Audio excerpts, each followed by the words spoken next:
Bienvenue à tous sur la chaîne, le permis accéléré, de Ineris Formation. Je suis Laura, et aujourd'hui, nous allons parler d'une avancée majeure dans le domaine de la conduite automobile en France, la dématérialisation du permis de conduire. Le 17 juillet 2023, le ministre de l'Intérieur, Gérald Darmanin, a annoncé cette mesure qui promet de simplifier la vie des automobilistes français. Alors, qu'est-ce que la dématérialisation du permis de conduire exactement ? Et pourquoi est-ce si important ? Restez avec nous pour découvrir tous les détails.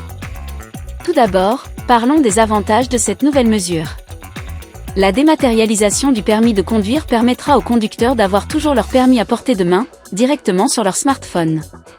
Fini le risque de perte ou d'oubli du permis physique. De plus, cette initiative s'inscrit dans la volonté du gouvernement de favoriser la transition numérique et de réduire l'utilisation de documents physiques, ce qui est bénéfique pour l'environnement. Maintenant, comment fonctionnera ce nouveau permis de conduire dématérialisé ? Eh bien, il aura les mêmes caractéristiques et la même valeur juridique que le permis physique actuel. Les conducteurs pourront le présenter lors des contrôles routiers, tout comme le permis traditionnel. De plus, cette version numérique permettra également aux conducteurs de consulter leur solde de points en temps réel, ce qui facilitera la gestion de leur permis. Pour utiliser le permis de conduire dématérialisé, les automobilistes devront télécharger et utiliser l'application France Identité, actuellement en phase expérimentale. Cette application permettra d'importer une version numérique de la carte d'identité biométrique, qui est désormais disponible en France depuis 2 ans. Ainsi, les conducteurs devront disposer d'une carte d'identité biométrique valide pour accéder au permis de conduire dématérialisé.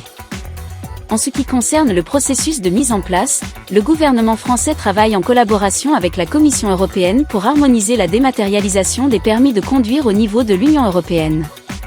Parallèlement, la Commission européenne a annoncé son propre projet de permis de conduire dématérialisé, visant à faciliter les déplacements des conducteurs au sein de tous les pays de l'Union européenne.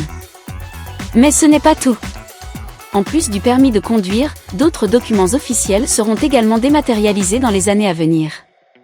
Par exemple, la carte vitale, utilisée pour l'accès aux soins de santé en France, pourra être intégrée à une application spécifique sur smartphone à partir de 2026. Cette initiative globale de dématérialisation des documents officiels démontre la volonté du gouvernement de moderniser les services publics et de faciliter la vie quotidienne des citoyens. En conclusion, la dématérialisation du permis de conduire en France représente une avancée significative dans le domaine de la conduite automobile. Elle offre aux conducteurs une alternative numérique pratique et sécurisée, tout en simplifiant les démarches administratives liées au permis de conduire. Cette initiative témoigne de l'engagement du gouvernement à promouvoir l'utilisation des technologies numériques pour améliorer les services publics et répondre aux besoins de la société. C'est tout pour cette vidéo.